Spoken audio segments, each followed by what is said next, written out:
Secrets from a Coach. Thrive and maximise your potential in the evolving workplace. Your weekly podcast with Debbie Green of Wishfish and Laura Thompson-Staveley of Phenomenal Training.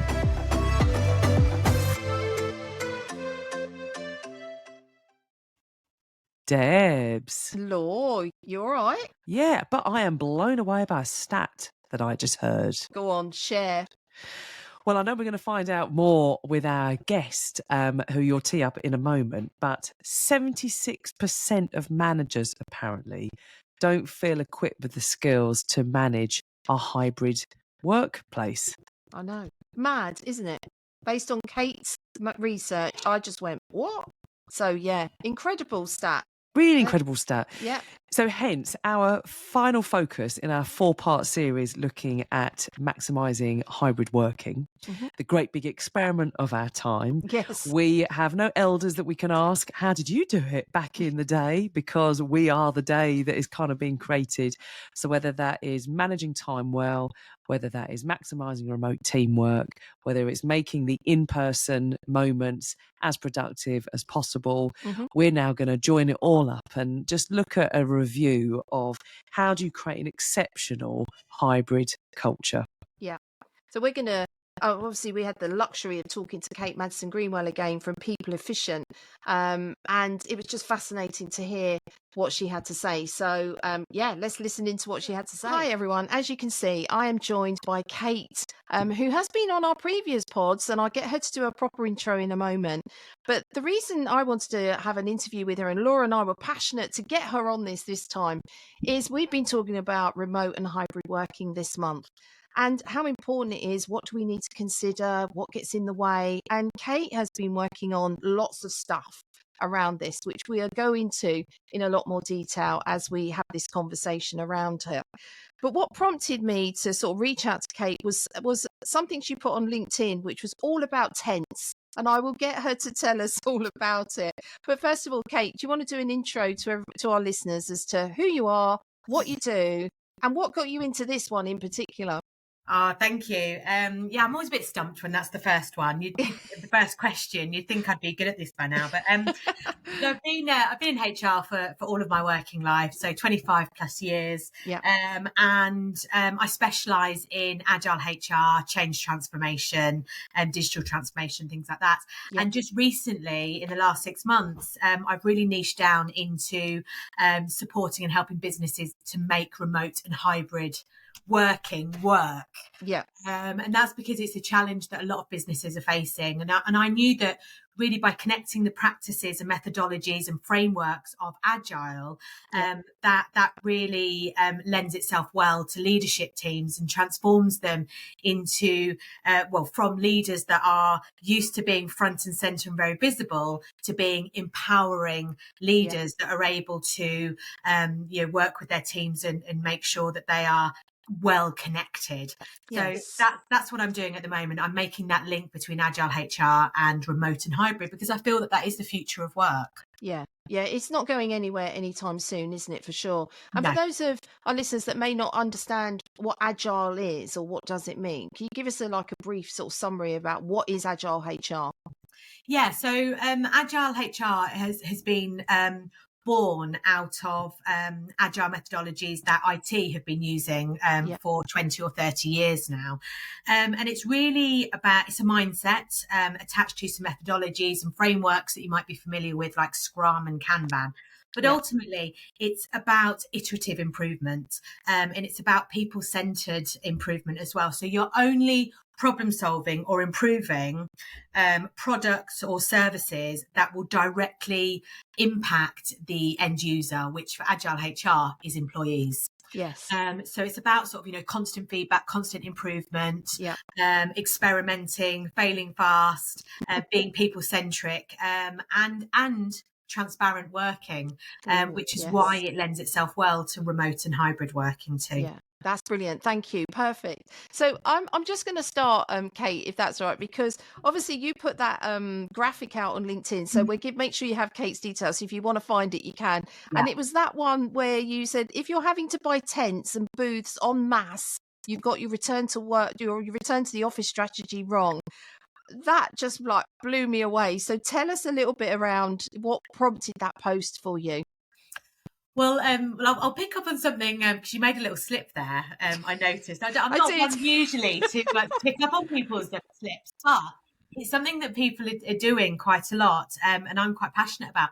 People are calling it return to work. Yes, exactly. Rather than return to office. And I feel like saying it's not a return to work. We've always been working. Yeah. Such a good catch. Yeah.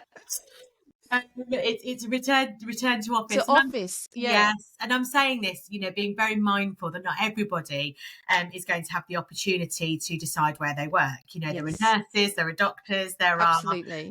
are people out in the field, warehouse workers and what have you. So I am very mindful of that. But we are kind of focusing on those people where their job can be done remotely. Yeah. And I was at a networking event with CEOs, and there was somebody that was really kind of getting on their high horse about returning to the office, and they were talking about that they, the amount of investment they'd had to make to buy all of these booths in their open plan office. Okay. And he was really disgruntled about it. And, and I was listening, and I didn't have the energy at the time to kind of, really get into it with him, and it wasn't the right place. But I started looking into it. I thought, is that a thing? Is that something that's happening? And I found this article where, people were literally creating tents around desks and computers and phones to give people privacy, right? And to help people with the transition between the quietness of home and the noisiness of the office. And I just thought, right, okay, so people you're forcing people to come back to work. Mm-hmm. You're getting them to pay additional childcare for sort of wraparound childcare for the hour or whatever commute. Yeah. You're forcing people to pay for petrol or public transport or what have you, to come and sit in a tent and cut themselves off from everybody else that's around there. Yeah. Mad, right? It's absolutely mad. And I'm thinking, a lot of the people that are advocating for returning to the office are saying things like, we're losing out on collaboration, we're losing out on water cooler moments. That seems to be the buzzword at the moment. It does. And I thought, well, how are they going to get that if they're in a tent? Yeah, exactly. If it was me, I'd be zipping the tent right up. I wouldn't want to speak to anyone. Exactly. And it just made me smile when you put that, because I thought that does not make any sense whatsoever. And I know you've been doing lots of research around this as well, and you've been looking at especially with HR leaders. So what are you finding that's coming out of that? Oh, so much. I mean, I did the research thinking, I'll speak to a few leaders and I'll just sort of get a sense of what's going on. And I ended up speaking to over 700 HR leaders. Wow, that's amazing. Absolutely crazy. And I did that through lots of different ways, through a survey, but also lots of one-to-one interviews.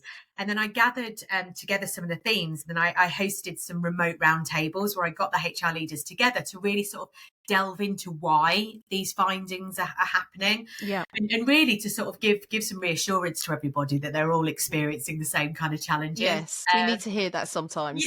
Yeah. It's not just you. It's not just you. But yeah, we found there's lots of sort of insights really. So perceived lack of productivity is the most common frustration that HR leaders are hearing from the business leaders. We found that 84% of HR leaders felt that developing strong collaboration skills is the key to unlocking peak teamwork. Yeah. 77%. Now, I was quite surprised at how high this was. 77% of respondents agreed that their leaders simply don't have the tools in their toolbox to lead effectively in a remote or hybrid environment.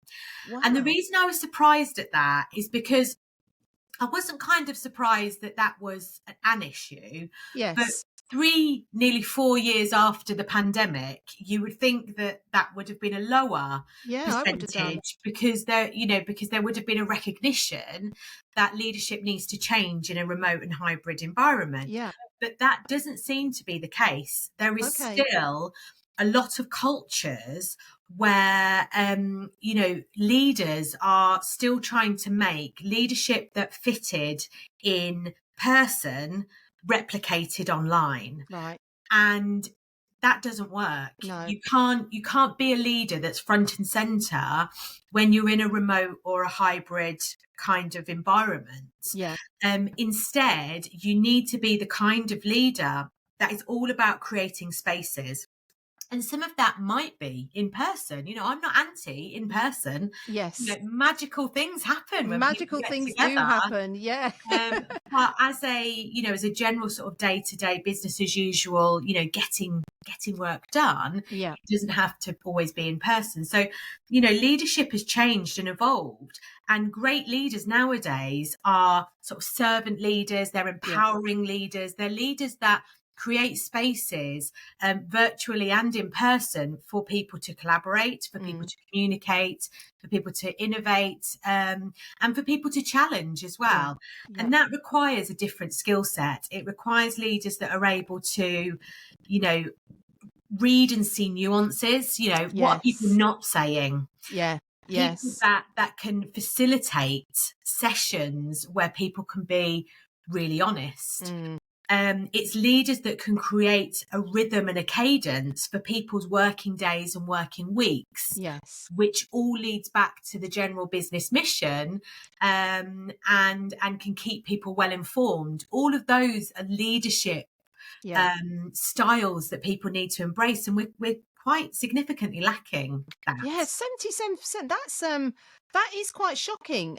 Because it's not just like you took that from like 10 people you interviewed. That was 700. That is a phenomenal amount of people that are either haven't got the skills, are struggling, are trying to, as you said, replicate the way it used to be and trying to do that online. And it's madness, isn't it? And I keep thinking about those poor leaders, because, we can often be a bit dismissive. We can often be a bit like, leadership's the problem, poor leaders. People don't leave a company, they leave a bad leader. That's right, yeah. But I'm just thinking about these leaders and just thinking, my goodness, no wonder burnout is so prevalent for leaders and for their teams. Yeah. There's the stress and pressure on your brain to try and keep things together when people aren't there. I'm not surprised that leaders are just like, let's just go back to how it was before, because it was easier. Yeah. It was only easier for them. I think we can be a bit rose-tinted glasses when we think about pre-pandemic. I think you're right. Yeah.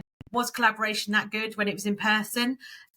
Because if it's not done purposefully, then it's not that good anyway. Yeah. And that's one of the good things about kind of hybrid working. If it's done well, if you can have a cadence and a rhythm to your team, where you regularly have in person moments that matter. So whether that's to do with planning or collaboration or to do with problem solving, something that gets people together and gets people fired up is brilliant. But that should be purposeful. It should be planned in. Planned in. It should be inclusive. All of those kinds of things. But it doesn't have to be every day. And that's the shift, isn't it? That I suppose it takes us a little while to evolve, right? As humans, sometimes when we're used to the old way, if you like, the old way in inverted commas, it's 9 to 5 working in the office, turn off my laptop, and things have shifted. So it takes us as humans a little while to sort of catch up with that. So thinking about, your experience and what you're helping and supporting people with, what are some of the things that leaders can maybe be mindful of? You've mentioned quite a lot, but other things that they can up their skills and recognize. I love the rhythm. I think you're right. The planning. I was working with a team yesterday that have come worldwide, come together, and they do that every 6 months. But that's part of their rhythm now. It never used to be. And I think that in person has so much more power. I'm really with you. But it's not the only way, right? So what else can leaders do? Well, there's lots of things. I think the first thing is that businesses and leadership teams should do a bit of self-reflection and sort of think, what is working for us as a business and what isn't working for us as a business, and how can we make that balance where we're keeping, our skilled employees with us and making them happy so that they can be more productive. So I think there needs to be some self-reflection. And then looking at leadership styles, and one of the sort of human truths that came out of the research for me is that, and I'll give you a bit of a quote here, The more the world feels out of control, the more we try to control the things in it that we can. And I think that's what's happening with a lot of leaders. That's why micromanagement seems to be on the rise again, because leaders are just struggling to control everything with a distributed workforce. But what can happen with those people that are being controlled, they feel a loss of autonomy and empowerment, and that then stifles collaboration, creativity and productivity. So what comes first? Is there a lack of productivity which is driving leaders to be micromanaging, or is the micromanagement causing the lack of productivity? Yeah.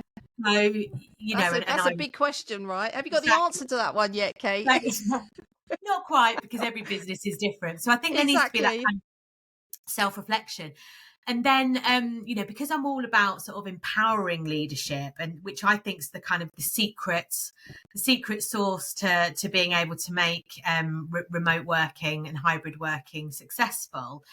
To be an empowering leader and to unlock that sort of remote excellence. I think there's sort of 8 things that need to happen. Yeah. And as with all of these things, the order can change depending on the maturity of the business and all of that kind of thing. But really, it boils down to building trust. Yes. Which is very hard when you're not seeing people all the time. Yeah. It's about that empowering autonomy. And I'm not, I would like to say that I'm very compassionate, but I'm not kind of a bleeding heart. I'm very much about, holding people to account, and making sure that they are being productive and they are high performing. But in order to do that, you need to give people the autonomy to do it the way that suits them well, and also to get their agreement about their capacity and what they can do, and give them all of the support so that you can then make them accountable. And that's part of that rhythm. It's making sure that you've got the touch points in place to be able to ensure that accountability happens. Nice. And it's about collaborative connection. So whether that's online or in person, but if it is online, I use things like Trello or Jira or Microsoft Planner, to be really transparent about progress and what people are working on, and when it's going to be achieved. Yeah. And I also use Miro, which is a whiteboard. Other ones are available. Teams has one. There's Mural. To visualize things, so to get that collaborative connection, to be able to visualize things and work on something together and make those challenges, and that really helps with people that are introverted as well, to be able to go onto a whiteboard and have a considered approach. Nice. So thinking about that, and then the thing that I think is almost the most important, go on, because all roads start from here, is pursuing clarity. Yes. So it's being really clear about what the mission is, what it is. Yeah. Why are we here? Why are we doing this? Yeah, exactly. I know we had this come up yesterday around you can have all the great stuff around you and make sure that you're aiming in the same direction. But if there is no clarity and people don't get it, they don't. That's it. It's so easy to not get something. It is. I'm 25 years into business, and I still, will pick up the phone and say, when you said this is what I thought you meant. And the other person goes, no. Yeah. Were you listening? Yeah. Yeah, but it happens though, right? It does, because people zone in and they zone out, and I think about the amount of meetings in person that I've gone to where I've nearly fallen asleep. Yeah. So people do zone out. Yeah. So pursuing clarity and doing things like, painting the picture. Yeah. But also, what's the definition of done? How will we know when we've achieved this? What will that look like? And also the thing that I think is really important is, what does good look like? I think we need to really, as leaders, paint that picture to say good means people use that product or that service that we've built for them. Yeah. Good means that our engagement scores will go up. Good means that more people will fill in our engagement survey, for example. Good means less people will leave. Good means better Glassdoor reviews, whatever. Yeah. We need to be, helping people to be able to know when they've achieved something. Otherwise, how will they ever, be able to continue with feeling well motivated? Doing what they're doing. Yeah, exactly. Yeah. Okay. So what the other ones? So we've got people-centered designs. That's what, Agile HR is about. It's about, designing services or products or whatever it is that we want to do, with people at the heart of it. So asking people what they need to ensure that they're successful, and that might be remote and hybrid working. It might well be, absolutely, yeah. You know, or it might be that they need a better platform to make remote and hybrid working work well. You know, for example, what if Zoom isn't working for them? You know, should we be using Teams? You know, should we be using Google or whatever? And then the last three are leading with impact and value. So I'm a big believer in this, especially for remote and hybrid. Sometimes you can get, if you haven't got that clarity, you can get bogged down in busy work, and people can sometimes choose to pick the low-hanging fruit or whatever the buzzword is of the day.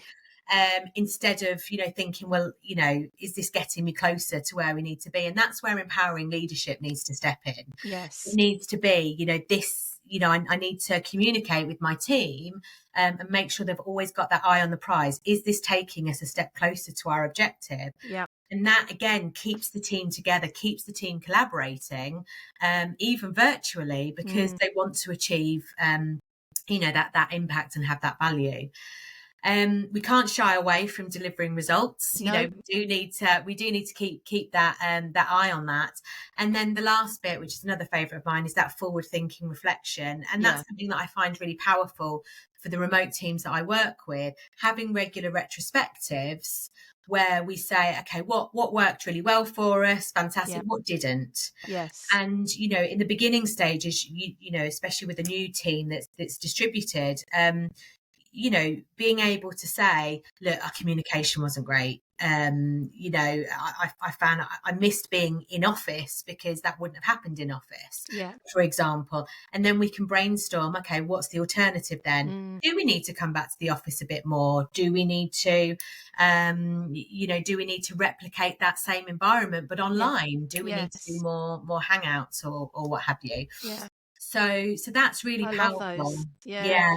And I think that just sort of links back in that actually some of these skills, right, leaders already have. They just might need to adapt and flex to a different way of bringing them into the mix, right? That's maybe what it looks like. We can do it. It's just having to be able to think differently around how do I do it? Which can help. And asking the team, you know, leaders don't always have to be the ones that come up with the solution. I think leaders just need to acknowledge there's a problem. And then be humble enough to say to the team, what do you need? Why is this a problem for us? What's going on? All those lovely coaching questions, right? To get under the skin of what's really going on. You know, I've always been a big fan of the 5 why approach. Oh, you know, really getting into, but why? And then you get to the truth. And then you can do something with that, right? Of course. But it does take, you know, for leaders to be facilitating that. And I think, you know, when I think back 20 years ago when I first became a leader, I was very much come on, guys, follow me, do what I do. I must be doing it the best because I'm the leader. So do what I do and it'll be fine. Now I look back, obviously, and cringe because that's not leadership. You know, leadership is saying, you know better than I do because you're a specialist and I can identify there's a problem. Who's the best person to help us fix that? You know, that's what leadership's about. Yeah, it is. And I love that empowering leader, I think, is where we need to go to, and creating that space where I can understand what my team needs as well as what do they need from me and vice versa. So it is a true collaborative connection, which I think is, you know, and collective accountability, I suppose, comes into that as well to some extent. So I love that.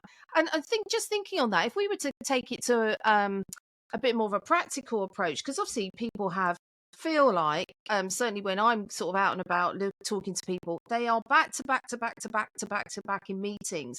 And then there might be lack of engagement, or we go, well, as you said, well, maybe people aren't being as productive as they can be. So I suppose what advice would you give, or how do you think leaders, managers, team leaders, whatever, can create the space when they're on a meeting, it is engaging and more productive, whatever that might mean for them, so that there is this ability to cross over to things. What would you say about that?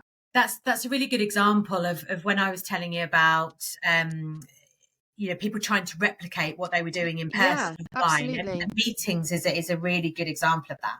So that is something that happens a lot. So with the teams that I go in and support, that's the common complaint. You know, we're meeting so much that we don't have enough time to actually, you know, do the do, as it were. And there are two things that I would say to that. The first one is something that I've started doing recently is called Meeting Killer.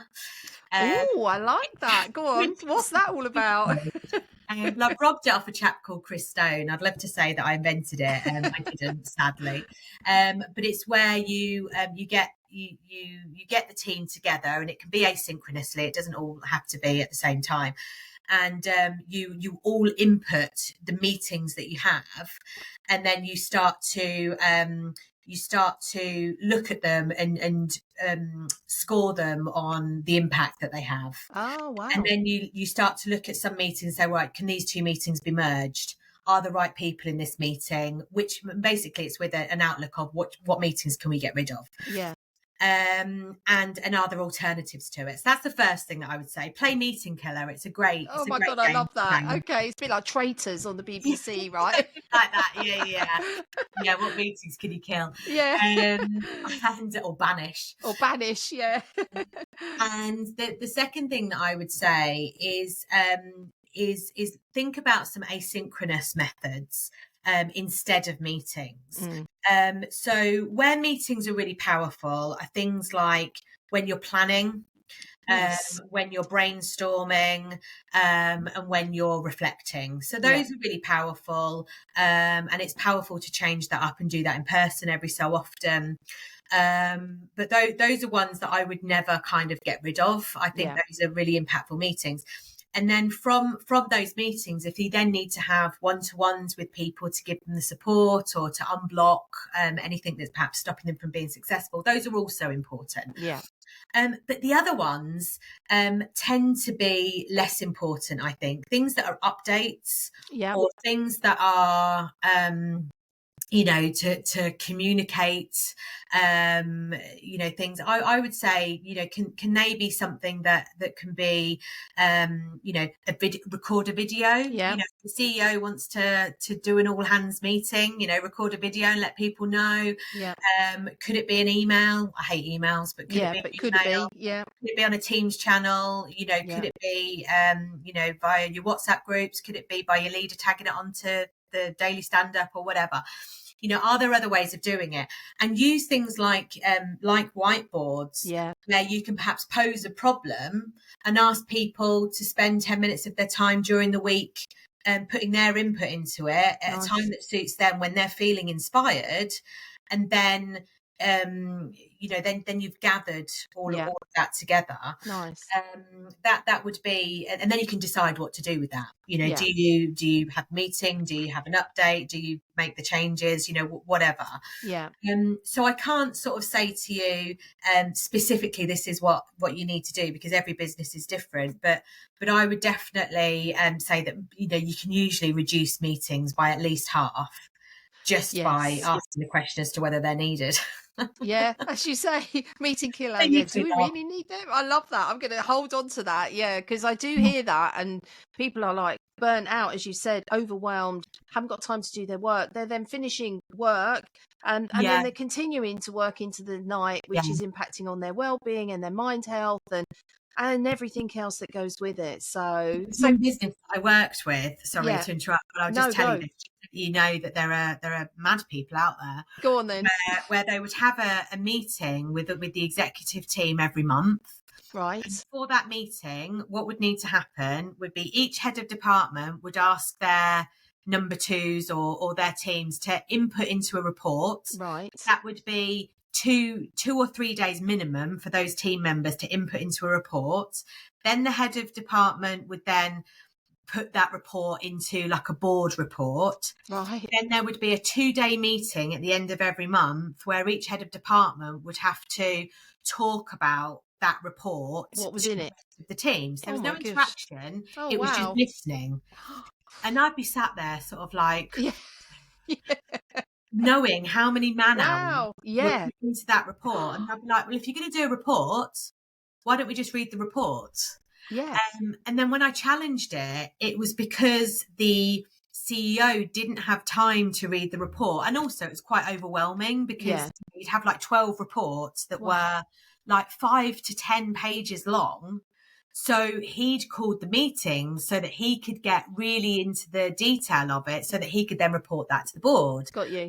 And I'm like, well, okay, I get that. I understand that it's important, but all of these man hours were going in to suit one person's particular style. Yeah, yes. And I just thought, that really needs to be challenged because, and he had no idea just how much work was going into it. And when I told him, he was like, well, that's productive. So there is no productivity going on because they're all busy doing the report. Which was one of his complaints. Why does nothing get done? And right, got you. Too busy telling you what's not being done. Yeah.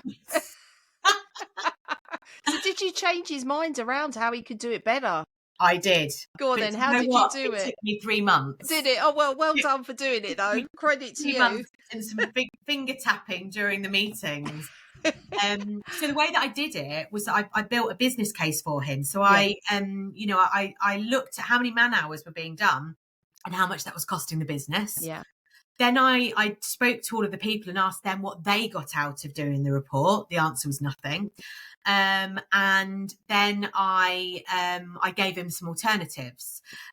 So I started to structure the meetings so that instead of it being the report, so they were still doing the report. So I made it so that people made a commitment that they would read the reports before they went into the meeting. Sure. Then each person would just highlight 2 achievements and 1 problem that they were going to solve. And then it would be handed over to the rest of the leadership team to have their input into how to solve that problem. Nice. Yeah. Rather than just, the sort of mutual pats on the back. Pages. Yeah.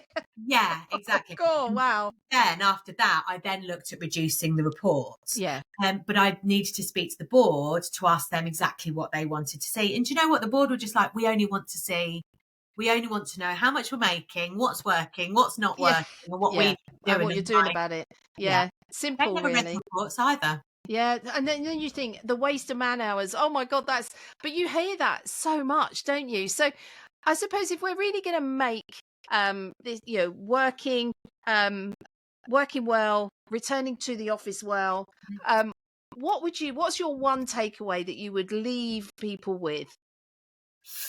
I would say to be really clear about what it is that your employees want and what they in the business stand to benefit from having a remote or hybrid environment. Yeah. So be really clear on that and be really clear about what needs to happen to facilitate that too. Because I think it's really obvious that employees want to have that autonomy and they want to have that flexibility to remain engaged. It drives the right talent. It means that they're going to be more productive because they're happier. So be really mindful of what the gains are for that. And then employ the practical side of your brain. Yeah. Okay, so if we're going to be committed to remote and hybrid, how can we make that work in a way that is commercial, high productivity, high performing? We're going to get our return on investment from that. Yeah. And then start to apply that. And you don't have to apply changes all at once. You don't have to create the perfect environment for people straight away. Just think about, okay, what things can we change or improve to make things better for people? And let's do it one at a time, get some feedback and then, then go again. Nice. I would definitely think about that framework that I was talking about with the 8. Yeah, definitely. With the 8 perspectives. Yeah. And maybe think about, use that as a way to think about what you're doing to build trust, what you're doing to empower autonomy, what you're doing to collaborate and connect. Nice. All of those kinds of things. And obviously I'm always available for people to reach out and ask people reach out. Questions. Yeah, exactly. And also look at the research that you did, because I'm sure there's loads more that sit within it. So how do people find you, Kate? Remind us. I mean, we're obviously let people know, but just for people listening, how can they find you? So they can find me on LinkedIn. It's where I hang out the most. So Kate Maddison-Greenwell or People Efficient on LinkedIn. They can also they can email me, kmg@peopleefficient.co.uk. There's also a link tree on my LinkedIn where you can find my latest free webinars that I do each month. You can download that research, and you can subscribe as well. So just find me on LinkedIn and then just find you there. Have a nosy. Have a nosy. That's where I found the picture of the tent. I went, oh my God, I've got to ask her about that one. That was from there. But and also your article. I think you did an article back in October. I think it was around that a leader's role in managing exceptional remote teams, which is worth a read if anybody wants to find you super quick. So we'll make a link to that as well. As always, Kate, it's a pleasure to talk to you. And I think the research you've done around this has just been, incredible to start to unpick some of that. So again, a massive thank you for your time, Kate. You're welcome. I love talking to you. Oh, take care, you. See you later. What did you reckon? I could listen to Kate for hours. She is so easy to understand. I think the level and depth of research that she was sharing was a bit of an eye-opener, really. So I was fascinated by it. I bet you had a great conversation before and after as well, Debs. Yeah, we did. I think she based that on 700 people's responses to her survey. So it wasn't, like we said, it wasn't just 7 people. It was 700 different thoughts that came in. And it was, it was just so, wow, mind-blowing to hear what she's done. And, if anybody is wanting to explore that, then definitely check her out, because her report, it goes into so much detail, and her research is based on real life, which is what's going on for us at the moment. And I think what I loved was her 8 key things that we should be considering as well. And I know if you're listening, then you can recap on them, but to catch them, she talked about people-centered design, impact and value-led, delivering results, forward-thinking reflection, building trust, empowering autonomy, collaborative connection, which I love, and pursuing clarity. And, exploring all of those in a team can make a huge difference, right? If we're really clear on what that looks like. Yeah. And again, just breaking it even to real everyday practice, that's quality conversations. And my ears were really pricked up when she was talking about facilitating conversations, and rather than just telling people what to do, which doesn't fly so much these days anyway. But if in a hybrid workplace, there's maybe even more risk of things being misconstrued, or the tone not carrying quite as easily as it might do, in a real world environment. So those facilitation skills, coaching questions, listening, these are things that we've been doing since the dawn of time. But if your life's busy, then these are some of the things that can go out of the window. But actually those moments, the human centric moments, as she calls them, are the magic bits. Yeah, definitely. And I love the fact that she was talking about having to up our ability to facilitate conversations. And as a leader, manager, somebody leading on a project even, the ability to be the one not talking all the time, I think will be your gift. And if you can facilitate the diversity of thought that may be around the table talking about something, then I think that's what's going to make the biggest difference. So, really revving up your facilitation skills and recognizing that you can do that just by great questions, listening, reflecting back, being able to summarize and paraphrase, all of those things that, as you said, we know how to do, but actually really putting a focus on them, I think can only help if we're creating this exceptional place of working when we're in work. And I think that's what's going to make the difference. So that, I suppose, would be my call to action, Law, is brush up on those communication skills. Love it. And whenever I sort of run facilitation skills type sessions, I always link it back to facilitation comes from the French word facile, to make life easier, simpler. And so facilitating those conversations is just to make it simple and easier. Otherwise, if people are left to sort of fathom things out for themselves, and you're in a hybrid environment, then that's where some disconnects can have. So I guess my share the secret would be is if you are a manager listening in on this and you feel like one of those 76% who aren't feeling particularly equipped with the skills of this, you're not alone. There are hundreds, if not hundreds of thousands of people out there who are thinking, oh, this all feels a bit kind of different. So catch up with another colleague who's maybe a people manager as well, and think, actually, what do we think about this? What's going to be our way that we think is going to really work for us and the teams? And if you aren't a formal manager, then have the conversation with your manager. And actually, by just looking at some of these things that are out there that Kate and her team have then researched, these are real tangible things. It's not just you that might be feeling this. Yeah. So what might that mean in terms of facilitating a conversation with your manager to then just get a bit of transparency to then be able to do something about it? I love that. Oh my God, I've loved this series, Law. It's been fascinating to explore, hasn't it? Yeah, it really has, because it's so new and it's evolving. And, if we don't make it work, then what legacy does that leave then for future generations of work? So I think this kind of mid-decade time is a really, but if we're too busy to spot the moments, then that's potentially where we might, just regret a few things of, God, we really should have cracked our in-team communication, because now the office has been totally sold and we can never meet. Yeah. So use it or lose it, those kind of true. sort of skills. And, I like that. it's not just for the benefit of work. And as we are, and all of our team are so passionate about, wellness is the performance enabler. Yes. And you tend to find the happier and the more vibrant a work culture is, full of all sorts of different types of people, the more well people are within that, the more they enjoy it, they deliver their best work. And you don't, what we're seeing is you might not always have to be side by side to enable those relationships, but it might take a bit of kind of thought. So we hope you found this 4-part focus a useful one. Yeah. And of course, we're going to be starting our new mini-series next time, Debs, Looking forward to this as well. I just love the topics, Law. It's just like, we can really get our teeth into them and like pull those topics apart with some, good conversations. Love it. Yeah. So hold on to your hats, because our next 4-part focus is going to be all about managing continuous workload. How do you keep the buzz going when there's never a box that actually is ticked and done? Yeah, that's a challenge. Yeah.